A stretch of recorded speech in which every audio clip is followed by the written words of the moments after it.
Mana għanna l-ewwel direttur eżekuttiv ta' Teatru Malta, Xon Buħaġar. Proset, Xon. Grazzi mill-qalb. Kif qed tħossok din hija xi ħaġa ġdida, ġifieri ma tgħidx ingħatajt rwol li kien diġà jeżisti ovvjament tħossok eċitat, però inser tibda xi ħaġa ġdida f'pajjiżna. Ekku, ovvjament se ngħid l-ovvju nħossni ferħan ħafna, però l-iktar ħaġa li qed inħoss enerġija kbira biex nibdew. Naħseb li hija waħda mill-iktar affarijiet eċitanti li ġraw fil-kamp teatrali Malti. Mindu ħadna l-indipendenza tista' tgħid li għandna kumpanija nazzjonali tat-teatru blaħitan għax fil-verità kellna kumpanija tat-teatru li kienu assoċjati jew mal-Manuel qabel, però l-fatt li tkun blaħitan toffri ħafna possibiltajiet, il-possibilità li nkunu vera nazzjonali, li ndur, li nkunu mistiedna ħadd ieħor. Il-proċess l-ewwel ħaġa biex intażilt kien nara diffiċli, 25 applikant u xekk. Iwa, applikanti skont il-Konsil tal-Arti kien hemm ammont tajjeb, kien hemm sejħa internazzjonali, kien hemm ġurija internazzjonali, jiena ovvjament ħatta bħala sfida qed ngħid isek ħatilab final ma tim tajjeb ħafna, ma tieħu pjaċir tilab il-logħba. Ikolli ngħid li b'umiltà kbira qatt dak li naħseb li għandna bżonn fit-teatru inni naħdem f'dal-kamp issa mal-10 snin u ammont tajjeb ta' snin professjonalment fis-sens li ngħix minn dal-kamp, allura kelli l-vantaġġ ukoll li Malta naf kif jaħdem it-teatru u forsi x'hemm bżonn u x'm'hemmx bżonn, però li qed ngħid huwa li dana mhux rwol mhux bħal rwol ta' reġista, direttur artistiku huwa wkoll xogħlu li jisma' ħafna u jaħdem b'kollaborazzjoni mas-settura x'inkella nitilfu opportunità kbira, ġifieri mhux qiegħed hemm biex nidderiġu ngħid kollox isma' jien nagħmlu hekk, imma li nisma' u li nitkellmu u li nqanqlu l-artisti tagħna biex jipproduċu għal udjenzi differenti. Inti minkejja għadek żgħar le inti Xon? Taħseb għandi 30 sena. Allura, m'intix kbir żgur 30 sena u hekk. Ifhimni ta' 30 Għandna nies li ħajtihom ħass ħażin meta wara meta qed li ta' 30 sena għandek iż-żmien. Minkejja li għandek 30 sena, inti għamilt diversi xogħlijiet u rrispettat ħafna fis-settur. L-aħħar xogħol, correct me if I'm wrong, li għamilt kien tal-linja bil-leg żgur li kienet iddur mal-irħula insegwik għax insegwi wkoll il-mara tiegħek li konna flimkien l-iskola, konna nirrextraw però jkellik ħafna iktar suċċess. Għandek ħafna esperjenzi, baggage. Iva, ifimni, l-velenu nsejħlu jien tat-teatru daħal fija kmieni, il-teatru u ħajti u studjajtu, tħarriġt, studji ġviri anka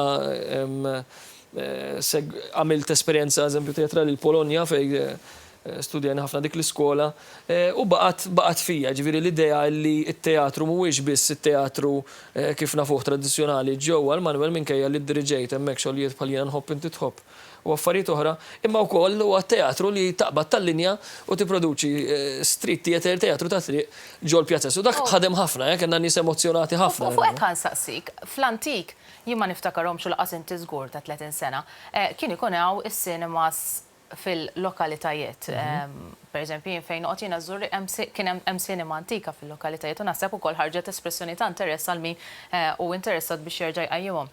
U mbagħad kien ikun hawn teatrini u anke plays fiċ-ċentri parrokjali, per eżempju, li qed jonqsu wkoll infatti ħafna turi tal-lum bdew miċ-ċentri parrokjali naħseb jiena.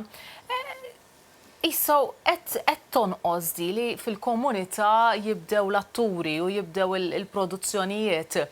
U jekk milli nafek jiena naħseb dija xi ħaġa importanti għalik ukoll anki b'dak li provajt tagħmel b'tal-linja bil-leg żgur. Kif ħadd tipprova terġa' ġib dal-interess inti issa bħala Teatru Malta? Importanti immens, it-teatru dik in-natura tiegħu dejjem beda minn dal-postijiet, ġiviri, umbattu l-snin kien hemm daw il-binjiet kbar li ġew magħrufa bħala teatru, ma teatru dejjem kien l-attur u l-udjenza kemm jista' jkun viċin tagħhom. F'tal-linja qabel żgur ħadmet ħafna fis-sens tal imorna ġol pjazza u krejajna teatru hemmhekk, allura n-nies ħassita qiegħda d-dar u qed tara affarijiet ta' ċertu kwalità ħdej id-dar tagħha.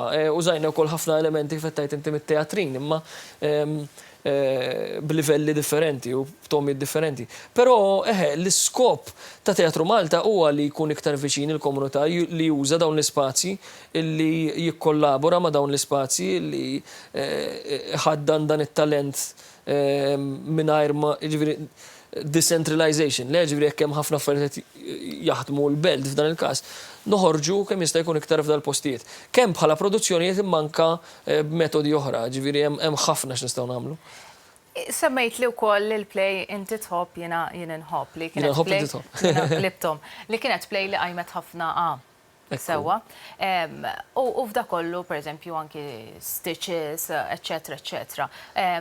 Saru emendi importanti fil-liġi taċ-ċensura mill-gvern. X'tikkummenta dwar dawn l-emendi? Imnalla u xek. Inti qed tirreferi għal stitching ta' Adrian Buckle. Adrian naħseb li għamel pass fis-sens li prova jagħmel xi ħaġa li mbagħad ġiet imwaqfa llum il-ġurnata sa fenna f'jiena għada il-qorti l-biċċa xogħol issa fil-Qorti Ewropea. Però naħseb li l-liġi taċ-ċensura ġiet rinfreskata u kif qed tajt inti llum ittina ħafna iktar spazju li naħdmu. Ovvjament ix-xogħol teatrali m'hemmx għalfejn dejjem ikun jew kollu jkun magħmul biex li jista' jiġi ċensurat jew biex. Imma għandkom il-possibilità jekk trid. Però jekk artist trid jitkellem fuq xi ħaġa li hija pjuttost kontroversjali, tajjeb li jinħoloq u tajjeb li jinħoloq permezz tat-teatru. L-aħħar żewġ mistoqsijiet, l-ewwel ħaġa, kif ser tqarreb in-nies għat-teatru għax it-teatru mhux kulħadd imur, forsi ma nafx, forsi anki ċertu tickets u mogħlin biex tmur, kif ser tqarreb in-nies aktar lejn it-teatru? Hija parti mill dak li nixtiequ nagħmlu f'Teatru Malta li nġibu iktar nies lejn it-teatru jew aħna immorru hemmhekk. Però jista' jkun ukoll il-każ li teatru meta semmi l-kelma teatru m'intix qed tajt dinja waħda jew kaxxa waħda, hemm ħafna tipi. Allora dak li jkun jista' jogħġbu eżempju hemm min jogħġbu iktar il-kummedja, hemm min jogħġbu xi ħaġa iktar astratta, forsi eżatt, jaħdem b'mod fiżiku, hemm min jogħġbu forsi id-drama, hemm min jogħġbu dak li qed insejħulu immersive theatre li inti tkun parti kważi minn dak li qed jiġri. U l-iskop huwa li jiena qed ngħid li għandna ħafna ħamrija tajba bħalissa fis-settur kulturali, hawn ħafna żgħażagħ li qed jitħarġu aktar, hawn nies iridu jaħdmu professjonalment. Ma ħamrija tajba, di kienet il-fatt it-tieni mistoqsija lek ħawwaqfek. Ħafna atturi, diretturi, mhumiex full-timers li hawn Malta kontrarjament għal dak li jiġi li jsir barra minn Malta, b'mod onest, mingħajr ma nqogħdu nduru f'kantuniera, xi livellaw. Għax naħseb in-nies anki ġieli fuq it-television, ġieli jaraw livell tajjeb u ġieli jaraw livell inqas tajjeb. Ma nixtieqx nitkellem dwar it-televiżjoni, però teatru naħseb li hawn livell tajjeb f'sens ta' l-ewwel nett kemm l-Università l-MCAST illum il-ġurnata qed jagħmlu passi il qudiem hemm bżonn iktar kollaborazzjoni imma fejn jidħol taħriġ. It-tieni nett naħseb illi m'hawnx dak l-ammont ta' nies li jaħdmu professjonalment għax ukoll m'hemmx forsi spazju, m'hemmx opportunità.